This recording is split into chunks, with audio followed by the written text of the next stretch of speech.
มันแบบก็พ่อซื้อได้หั่นเด้75,000เนาะแม่นบ่ตูนพอซื้อพ่อบ่ไม่เหล็กอันนี้2 มัดพอแล้ว2 มัดเหล็กมันก็ลอยเด้หรือว่าแบบเถื่อนเลยว่าอยู่ในห้านก็อีกแบบห้านก็คอยว่าการน้ำลังกันห่านกันเดียวแหล้วมันจะเกาะไปทางนอกทางในแต่ว่างเซาบัดนี้ว่างเซามันถือตามแบบดักจึงยังแค่นี้เนาะแมนน้องบองเคยไปบ่ดักจึงไปบ่มือหนึ่งขี่รถจักรเฮาดวงตาล้านจะส่วนเลยคู่มือเลย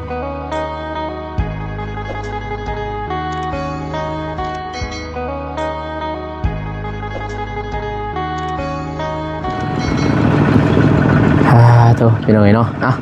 เปิดฝามาบัดนี้พี่เด้อพี่น้องเด้อพอน้องมาบ้านเบาตูนเพเนาะมาเบิ่งเพิ่นไหวเล็กไหวปูนไหวไม่แป้นพี่เนาะไม่แป้นเพิ่นเข้ามาส่งแล้วพี่เนาะบ่าวน้องเขาไปเบิ่งอยู่เฮือนบ่าวน้องเองไปเบิ่งความเรียบร้อยที่ทางสร้างประเทศนะบ่าวน้องเลยบ่ได้มาตำน้องเพิ่นเนาะเพราะว่าเขาลงเองเขาเดียวนึงเนาะเอาพี่น้องเนาะกราบทักทายสบายดีสวัสดีเด้อพ่อแม่พี่น้องมัดสุขสุคนพี่น้องฟังลาวฟังไทยการยินดีตอนรับเข้าสู่2บ้านน้องคือเก่าคือเดิมพ่อแม่พี่น้องเนาะมื้อนี้ก็มื้ออื่นอัปเดตมื้อนี้พี่น้องเนาะปะไว้เซาจนสำหรับเป็นเลขกับเซาขี้มียังบัดแหละพี่น้องเนาะนี่เป็นปูนนี่คือแน่ปะไว้ก็ด้นเติบเนาะก็เลยว่ามาหาน้องเพิ่นปะนี่เลยบ่ฮะปะไว้นี่เลยบ่อย่าเฮ็ดจังได๋มันบ่มีหม้องปะพอคนสิบากแบบยังได้บัดนี้ออกแล้วนะเอาไปพุ่นสบายเด้อสบายได้น้องนะโดยสบายดีน้องบองพอดีรถมันออกไปเมื่อกี้นี้รถออกไปโดยมื้อนึงนี่บ่เด้อมันออกไปมื้อนึงนี่ใช่ก็เบิ่งสร้างประเทศอยู่หั่นแล้วก็อันนั้นทางไอ้แดงโทรมาเหนื่อยมันจะมื้ออื่นแล้วไอ้แดงมามันครบบ่นี่นับครบงามอยู่เด้อ60งามอยู่งามดีไม่อันนี้ก็บ่แตกแม่นี่ตอกได้2เทื่อบ่แตกกันว่าเฮาตอกแบบประหยัดนะให้แดงตอกแบบเนี่ยห่างนิดนึงนะแบบมันอมน้ำดีเด้โดยแล้วก็หดน้ำก่อนก็ดีเวลาเฮาสิเทนะเอาหดให้มันบ่แตกเวลาเฮาตอกหยังไม่บากพี่น้องเนาะบ่หนูสั่งไม่บากจักบากหยังก็บ่ฮู้มีตัวนี้บ่ยังงามบ่ได้ตัวนี้เนาะตัวเดียวนี่แหละเรือไปสอนอยู่หลุมบ่จักมีตัวขี้หลายนำมีตัวขี้ลายแต่ว่าก็บ่ถึงกับลายแห้งดอกมันแบบก็พอซื้อได้หั่นเด้75,000เนาะแม่นบ่ตูนพอซื้อเฮาซื้อกันเพื่อนน้องเดิมมัน80ก็ซ้ำนี่แหละงามเพื่อนน้องบองคือกันบ่น้องบองของใหม่เองแม่นบ่น้องบองบ่ไม่น้องเองบ่ครบของน้องเองแม่นบ่บ่ได้ซื้อตื่มโดยบ่ได้ซื้อตื่มมีแต่น้องเดิมกับน้องก็เด้ยโดยน้องก็เลยเฮาซื้ออยู่หั่นบ่น้องก็เลยบ่แน่ใจได้ซื้อบ่เป็นนี่ไอ้แดงเด้ไอ้แดงบ่พอไอ้แดงใส่มาซื้อน้ำไอ้แดงแม่นไผมาเผาบัดนี้สิเปิดกระต๊อบอยู่นี่มานอน2คนน้องบองคิดแล้วบ่ยานบ่มีอย่าเด้มานอนจะชวนน้องมาเด้อบ่มาเด้เพื่อนนี่ได้ไปหน่อยใกล้พี่ภาษาเลยใกล้พี่ภาษานี่บ่ยานเด้อมันนี่กันแม่นหมดในเฮือนนี่แม่นยานซิแม่นบ่นับมือนับทันสมัยนับอันนี้ก็ยานแต่เห็นแต่โล่งดอกบ่มีดอกกระดูกยันเปื่อยเบิดเลยมีหรือมีเนาะแต่ว่าเอาก็มันไปตำยุกนะมันบ่ยานเด้นี่แม่นคืออ้ายย่างไปผู้เดียวบ่ถึงกันว่าอยู่นำกันดอกแต่ว่าอยู่คนละม่องอยู่คนละที่อยู่ไกลซื่ออยู่ไกลกันซื่อมันเล็กตีปลาเลยนี่เนาะน้องมานับตลอดได้เล็กนะนับคือเก่าเลยมาเผาได้มั้ยเอาไว้แต่ด้นแล้วบ่นี่ด้นแล้วทิศป้ายเลยทิศป้ายเลยบ่โดยโอ้ยานนี่ได้ยานอยู่หมู่มาลักเอาเส้นนึงคือบ่มัดเอาลวดมัดนี่ นี่ได้พี่น้องเอ้ยผ้าวันนี้ย้อนผ้ากันได้นี่เลยจะให้แดงมานอนก่อน ให้แดงมานอนบ่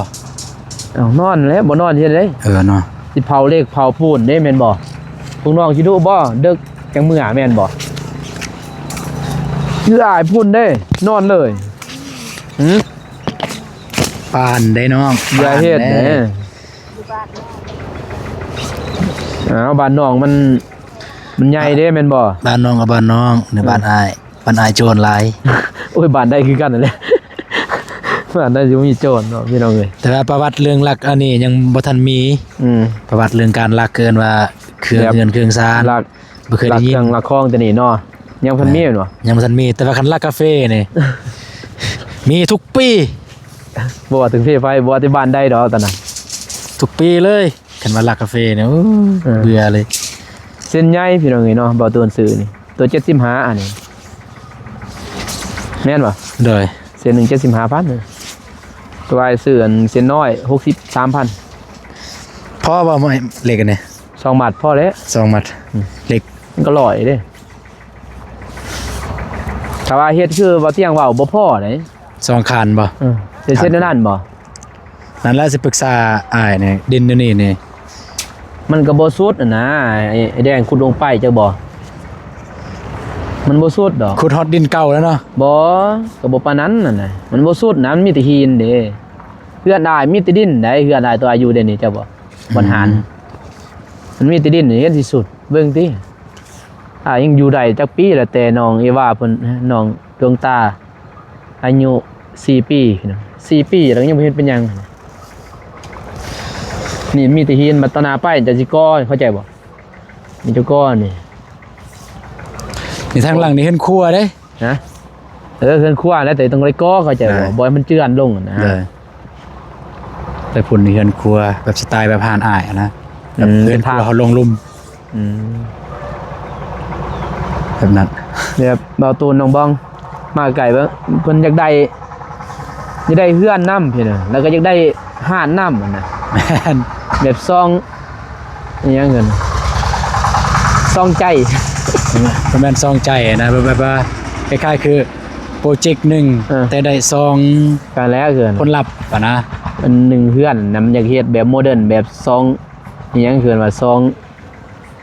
งชั้นนั่นเด้ นั่นคือเฮือนห่านนั่นแหละ แต่ว่า หนึ่งกับบอลยูเฮือนอีกบอลหนึ่งเบื้องหนึ่ง เป็นห้าน เลยนะเป็นห้าน ไปเฮ็ดเป็นห้องเอาห้องนี้ เป็นห้อง ออกมาแม่นบ่แต่ว่าจงประตูได้เบื้องเฮือนเวลาเขาอิหยังกันเลยไปใหญ่เติบแล้ว18เสาใส่4เมตรก็ได้4เมตรอยู่แต่ว่าลากก็เฮาก็เอาสำได้เฮาจะเอาเป็น4เมตรแต่ แบ ว่า บว่าเสา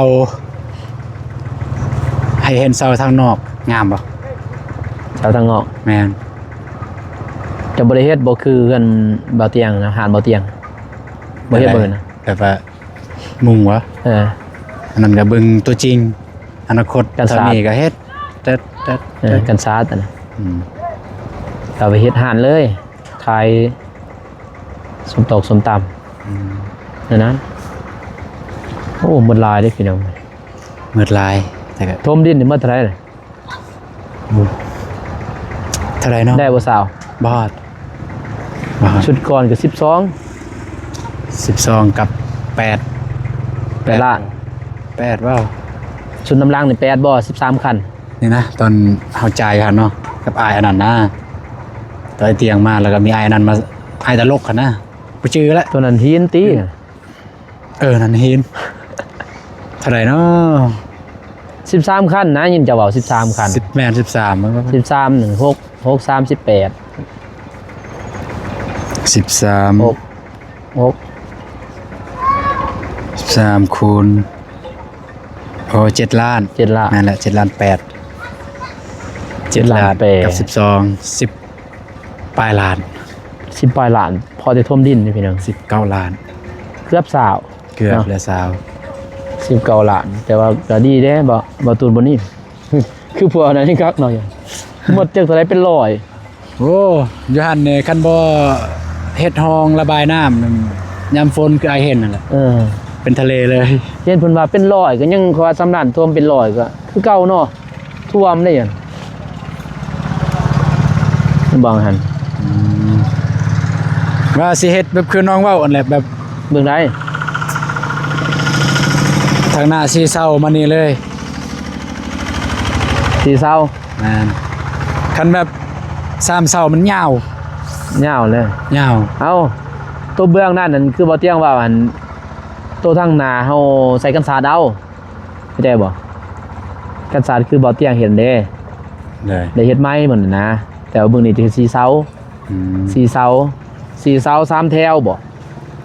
4 แถวแม่น3 แถว4 เสาเด้อ1 2 3 4แม่นแล้ว4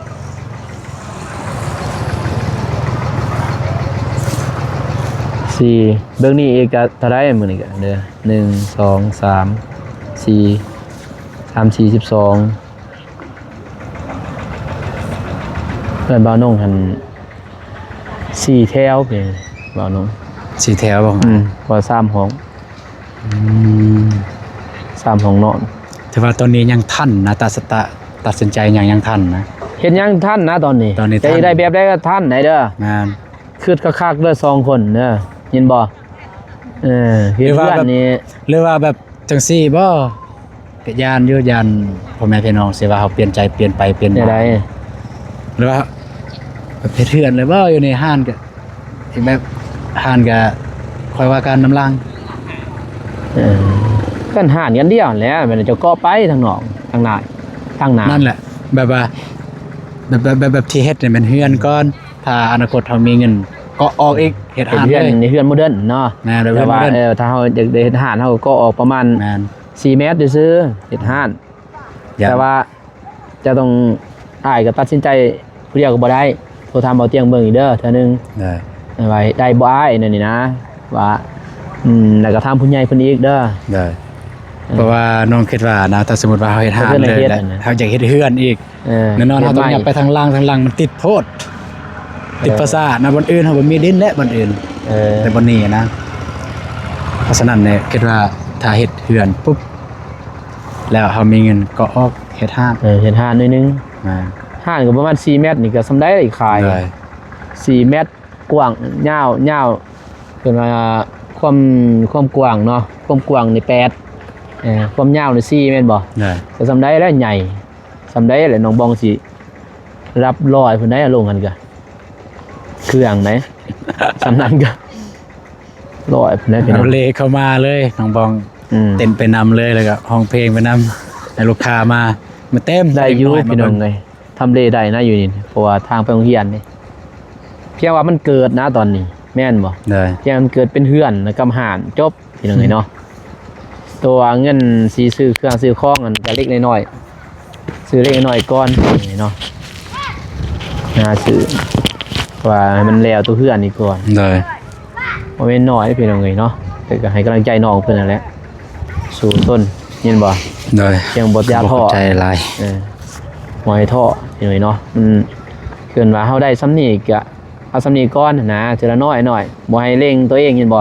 ได้ กันว่าเร่งตัวเองว่าเฮ็ดหมู่เฮ็ดคือได้แล้วนะครับเฮาก็จะได้นะตัวนั้นมันสิเป็นทุกข์เฮานี่เด้อยินบ่นี่แต่ว่าได้ยามใดก็แล้วนะแล้วยามใดก็แล้วเรื่อง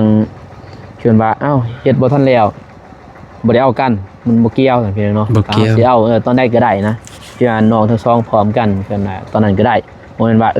เฮือนแล้วก่อนเด้อจึงเอากันเป็นไปบ่ได้แม่นบ่แล้วก่อนเด้อจึงเอากันเป็นไปบ่ได้แต่ว่าแล้วแต่น้องเพิ่นทั้งสองตัวน่ะแต่ตัวนี้ก็คอยเฮ็ดไปก่อนพี่เนาะแล้วยามใดก็เฮ็ดแล้วนะ4 ปี5 ปีก็แล้วแต่งบเฮาแหละแต่อย่าให้คาดหวังว่า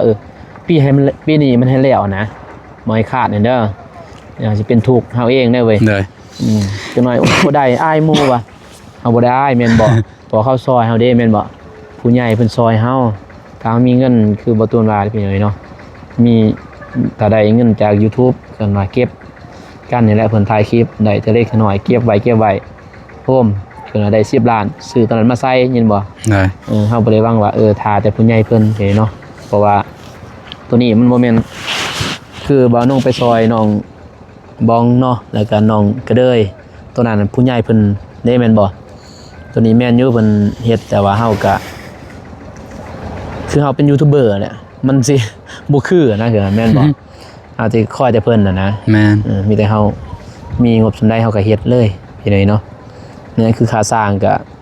เป็นเงินน้องบองเองกับบ่าวตูนพี่เนาะสิเฮ็ดค่าสร้างเพราะว่าสิทานี่มันด้นเด้พอยัน แม่น บ่ว่าหยังดอกยันเลขนี่สิเป็นเมียงแล้วก็ปูนนั่นแหละสิกามก่อนมีแต่ให้แดงเฮ็ดเลยมื้ออื่นให้เราขุดวางแผนยังเฮ็ดบ่ไอ้แดงก็ว่าสิไปทางน้องเดิมอีกพี่น้องเอ้ยเนาะเพิ่นสิสลับไปสลับมาแต่นั้นมันก็จักสิจะได้นะเนาะว่าน้องยังให้เพิ่นมาเฮ็ดนี่ก่อนเลยจังนั้นก็ว่าให้มันแล้วก่อนพอเฮาได้ซื้อนะจากต้นซื้อปูน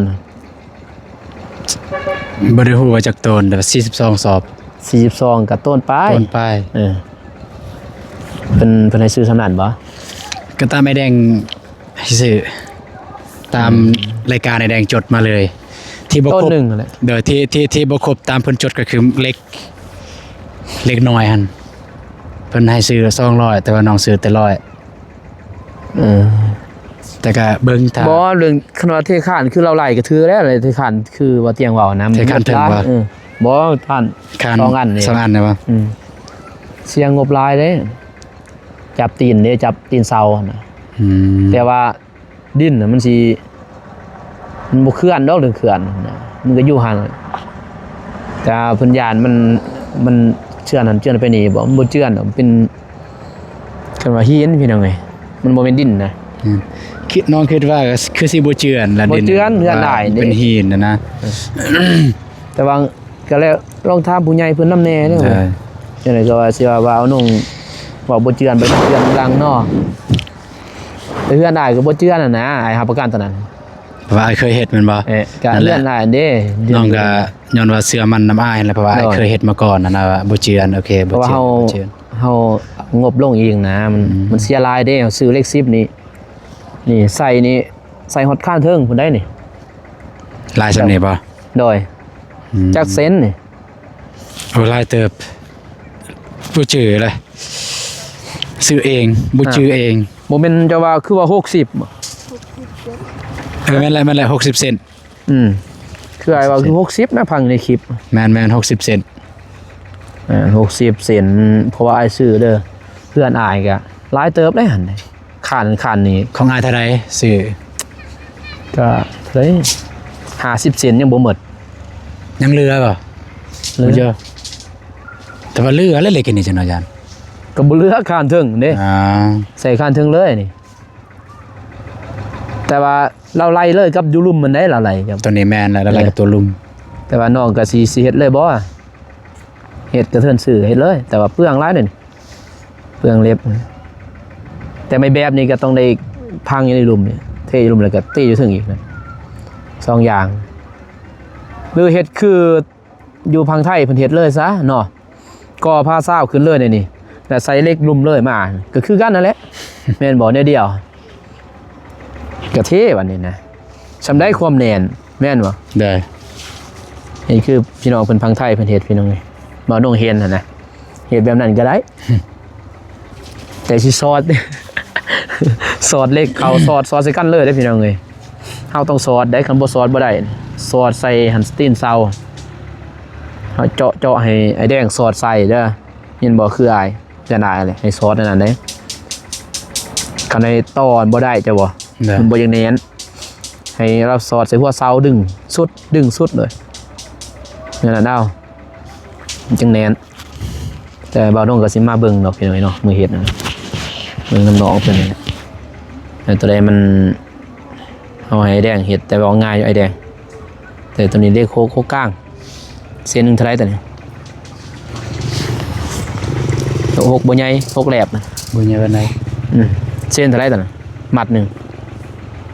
บ่จื้อแล้วมันอยู่ในคลิป ได้บ่800,000 บ่จื้อเลย บ่ได้ติตัวนี้ บ่ฮอด800,000 ประมาณ600,000ป้ายมันน่ะแล้วรวมหมดเท่าไหร่ซื้อเลขนี่ ประมาณ8ล้าน รวมหมดทั้งเล็กบ่หรือปูนบ่ นะบอสอันนี้ พอแตะเล็กบ่ พอแต่เล็ก ได้อีกเนาะแต่ปูนนี่ปูนไว้แต่ย่านแต่พ่นแต่บ่มีทุกคนดอกยาม แต่ยามนี้บ่มีฝน แต่ย่านแต่คนนี่แหละ FC พยานมันซึมใส่อยู่ใส่ไม้อยู่ บอกเลยว่า นี่ ไม่ยัง ไม่เส้น ไม่เส้น เด้ออยู่ในแต่ก็น่าจะบ่ซึมดอกเพราะว่าดินก็เป็นดินหินมันเป็นดิน บ่ซึม มันเป็นดินดากดินเหนียวนะมันจะซึม เจ้าเพิ่นสิเฮ็ดพี่แหล้วจะเฮ็ดเบิ่งได้นี่เบิ่งนี่หรือเบิ่งนั่น เบื้องนี้แหล้ว กำลังบ้องหรอ เบื้องนี้ บ่จำทางกับเฮ็ดโมเดิร์น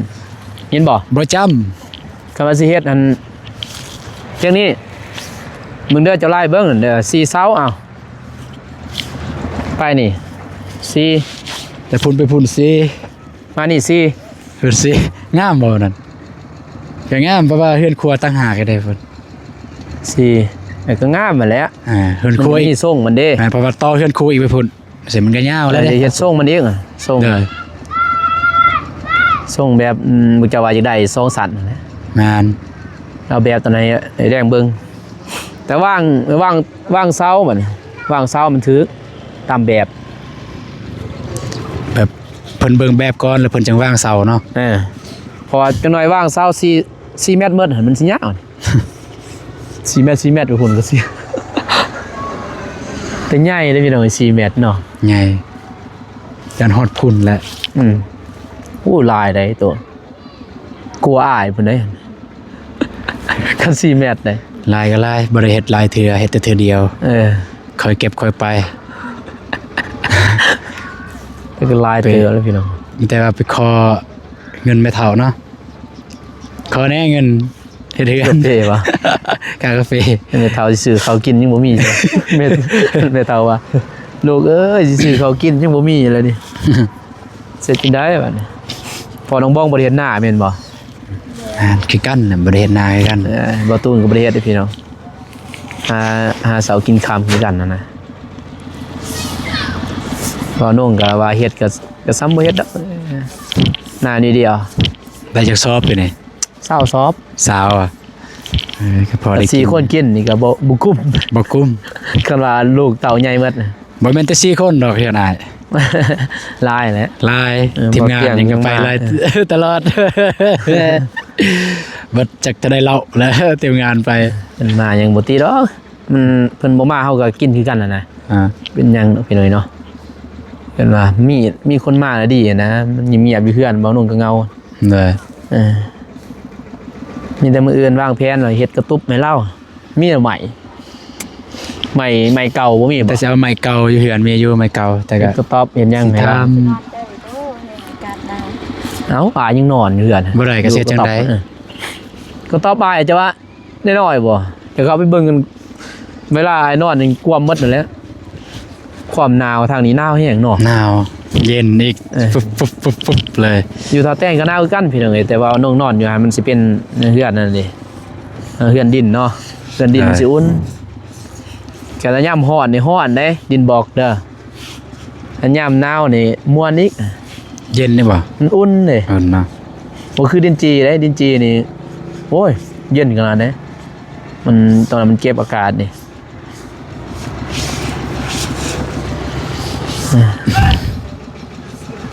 แต่เศร้าก็จนสิหักพี่น้องเอ้ยปลาไว้ดน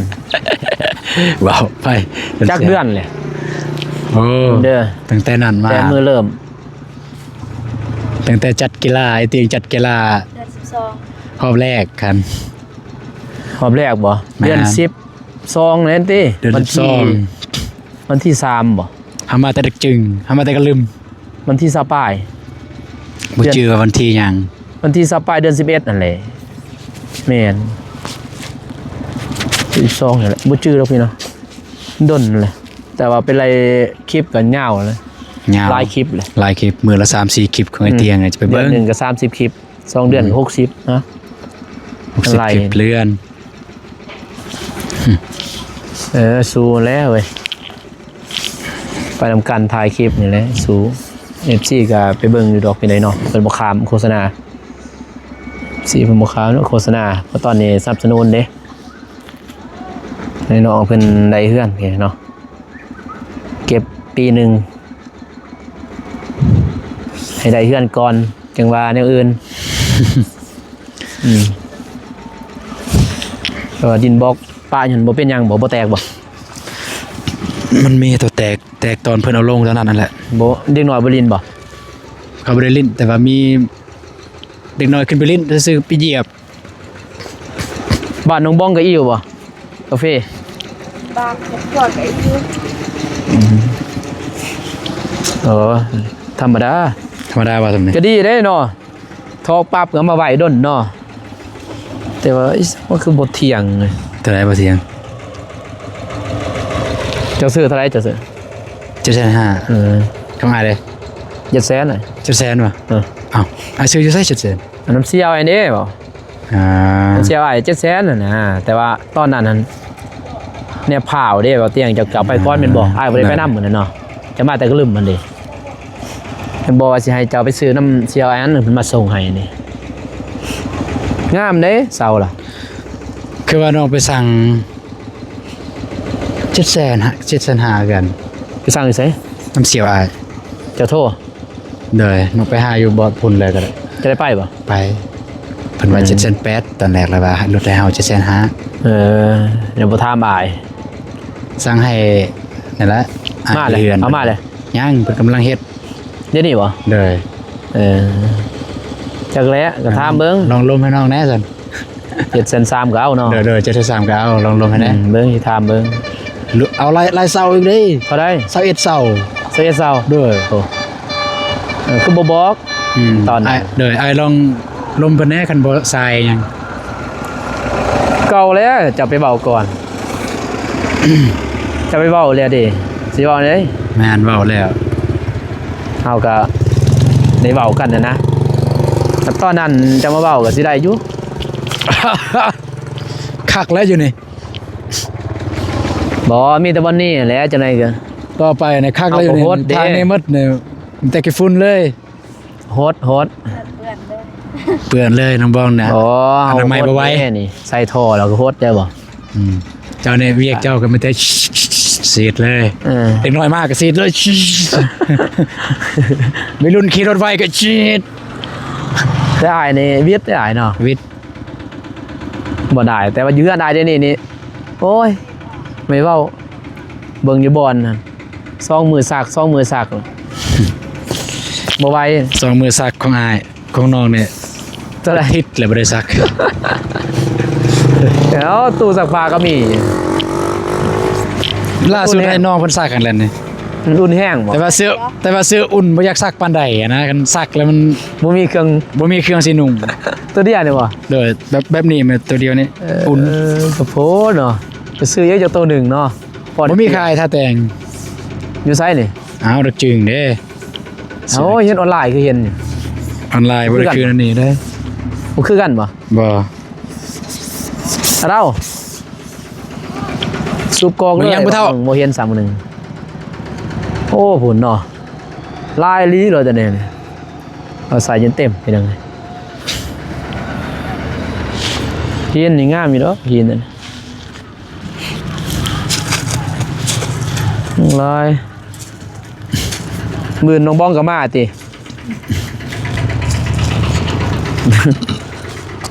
บ่เฮ็ดมาขี่ใส่ซะบ่เฮ็ดจักเทื่อ โอ้เนาะ บ่เฮ็ดจังเทื่อมาขี้ใส่เลย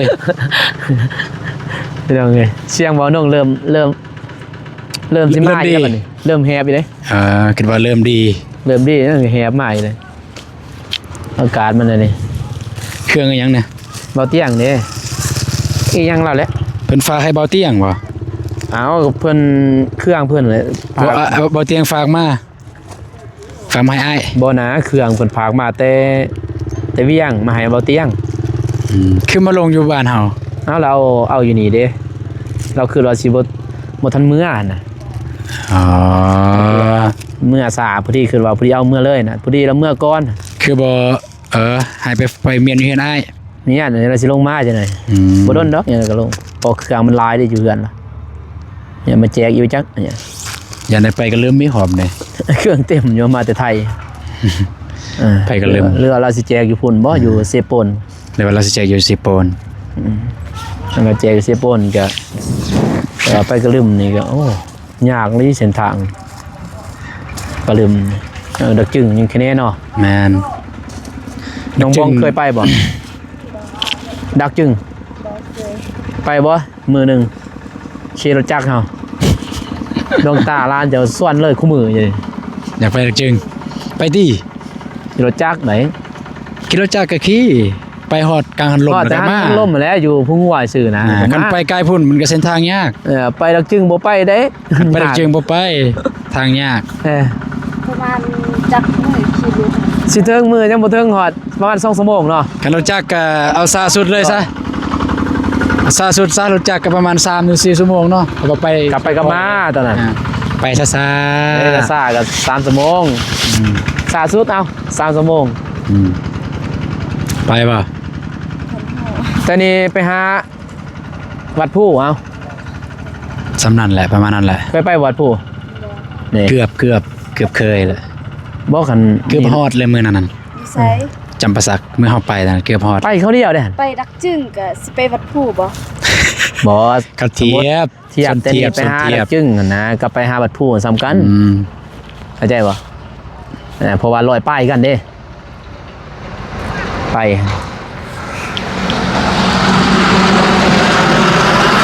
นี่รถใหญ่เลยเนาะใหญ่กลุ่มยังไง ส่วนเตะบ้าน มันสิไปเก่าเลยรถคันรถคือรถโมเนี่ยสบายเนาะ แมน ไปนั่นวัดผู้ง่าย แต่ว่าคันมีเงินเติมน้ำมันก็ หมดบอกพ้น ขอกราบบ่ฝน อ๋อบัวหากราบดอกหมดนะมื้อนี้ก็ไปส่งหมู่เด้พุ่นสุกมามพุ่น โอ้ แห่งไก่ เพิ่น สุกมา อัดคลิปบ่แล้วว่าเพิ่นบอกอ้าย เพิ่นอัดคลิปอยู่ลุ่มแต่บัดฮอดอายเพิ่นบ่ถ่าย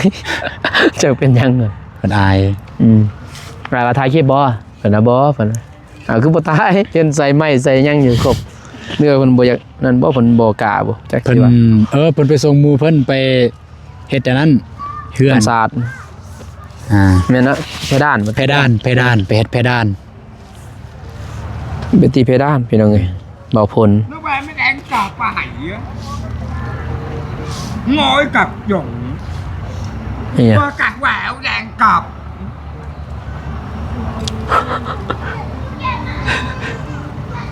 ที่สร้างเราอะ cái về mới đang cái chạy qua cặp cọp và hai mươi đang bảo แล้วถามร้านว่าคือว่าเห็นใส่เกิบมาบัดมาแล้วบ่เห็นเกิบสร้างขออยู่ไสมาแต่ไส เด้อ ไส chọc nó chọc nó được cái tạc trả xin lại เฮ็ดหยัง ไปเบิ่งรถจก เบิ่งรถจก ปรับดิน hàng โดย ไปบังเขาทอมเขาหยาดกันเด่นดอนตอนหยาเขาจะกินเด่นเขาจะกินเขาหยาดเขาจะกินเขา เขาเป็นมีเขาไหวบัน กัน นะพี่น้องเอ้ยเนาะมาน้องกาสิเดินทางกลับก่อนมีแต่มื้ออื่นแล้วสิว่ากันใหม่พี่น้องเอ้ยเนาะ เลย กันใหม่เรื่องนี่แหละเฮ็ดเพื่อนเพเนาะพาแต่ ตาปุยกันแนวตักเอาตา โดย เพิ่นว่าคือดนแท้ยามใดสิตั้งเสาเฮือน เพิ่นยังบ่เข้าใจ บ่มีเงิน บ่มีเงิน ทางเฮาแห้งเห็ดแห้งคอเห็ดเบาไหวเนี่ยแห้งหยาดมันเห็ดพลังแม่ยังไงเนาะ ทางเฮา มีแต่มื้ออื่นพุ่นแหล้วเด้อ เด้อ มีแต่มื้ออื่นจึงว่ากันนี่ทางไอ้แดงเพิ่นมาน้องบองก็ค่าเวียกก็ไปเวียกเนาะ บ่ได้ค่าที่สูงนี่บ่ บ่ค่าก็มาเบิ่งเฮือนเองอะเด้ ค่าว่าสูงนี่ แล้วเมื่อใดบ่เวียกเกี่ยวแล้วบ่เข้า เดี๋ยวแล้ว แล้วเมื่อใดบ่เข้าตินะ เลย แล้วก็บ่มีหยังแล้วแม่นเนาะเสียยากาแฟ ยังแต่ว่าเสียห เนี่ย น้า คือเขาหน้าเชียร์ยากาแฟ ดีในกาแฟ ยากาแฟ แล้วก็อนามัยกาแฟซื้อ เลย ก็จบมาแล้วบ่มีหยัง ปั๊บเนี่ย พอเพิ่นบ่ได้เฮ็ดอิหยังด่วนมันก็บ่ได้เฮ็ดเนาะ เลย ไป ส่วนมันนี่ก็เฮ็ดมันอีกคนมันอีกพี่น้องเนาะแต่มีเวลาเพิ่นมีเวลาหลายอยู่มาอัปเดตมาเบิ่งนี่แหละเพราะว่าถ้าว่าไอ้แดงเพิ่นเฮ็ดเฮือนครัวน้องเดิมบางทีทีมงานก็ลงไปพุ่นอีกไปเฮือนน้องร้อยอีกเนาะบางทีให้น้องบ้องเพิ่นอัปเดตอยู่นี้นะเบาตูนก็ถ่ายลงสลับ พอ กั ดี น เลยเอาเรื่องอัปเดตพอดีว่าสิให้อายเบิ่งเลยเดี๋ยวจะหน่อยจบคลิปก่อนก็ได้ เมืองซ่อง โดย เป็นได ให้สมัคร อืม ให้ สมัครมีนั่นบ่บัตรประจำตัวบ่ บ่มี เอาบัตรประจำตัวคนอื่นก็ได้ บัตรแต่บัตรประจำตัวป่ะ หรือว่าบัตรสปอร์ตก็ได้บัตรสปอร์ตมันสีนั่น บั ละ ตร เอีย ส ด ปอร์ต เพราะว่าบอตูนนี่ก็เอาของคนอื่นน่ะนะแม่นบ่ แม่น คือน้องบ้องจะเอาสมัครตัวนี้ก็ต้องเอา แต่ว่า หรือว่าใช้อีกเส้นเดี อี ยว เมลเดียวบ่ อีเมลเดียว อีเมลเดียว เด้อ อีเมลเดียว วิธีใช้อีกเส้นเดียวนะได้ ก็เสื่อมเลย ได้วิธีเสื่อม เขาไปเสื่อมมันเปิดสร้างได้แล้วติ ยังไม่ทันได้เปิด นั่นแหละผ่านแล้ว ผ่านแล้วเพิ่นให้สมัครแต่น้องยังบ่ทันได้สมัครอีหยังเลย เสื่อมเลยก็ได้ แต่ว่า กระเทือนยังเฮ็ดนั่นก็ขออีเมลดีกว่านะขอพินดีกว่า3-4เทื่อคือไอ้เว้ายินบ่ ขอพินมันเองบ่ โดยมันยากดอกขอพิน4เทื่อก็ผ่านแล้วก็จบนะมันง่ายๆพี่น้องเอ้ยถ้าว่า YouTube บ่เปลี่ยนเด้ถ้าเปลี่ยนแล้วก็ยากแน่เพราะว่านุ่งก็เฮ็ดเองนะ เพิ่นให้สมัครแล้วเนี่ยแต่ว่าน้องบ่ทันได้สมัครว่าสิให้อายสมัครให้ คือบ่ยากแล้วอันนี้มันก็เริ่มต้นกันมีแต่ว่าถ้าเอาพาสปอร์ตมานี่จักบ่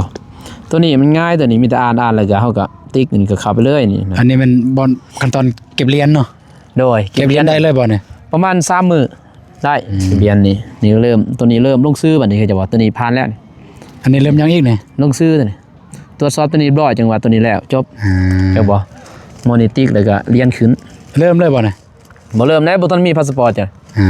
พอไอ้กรอกแต่ตัวนี้ซื้อมาหนึงนี่ให้ติ๊กได้เด้ อันนี้ต้องมีพาสปอร์ตมาใส่เนาะ โดยยืนยันตัวต้นเด้ตอนนั้น โอ้ยวันนี้สิเอาพาสปอร์ตผู้ใดเนาะ ผู้ใดไปไทยก็ได้ผู้ใดให้งานไทย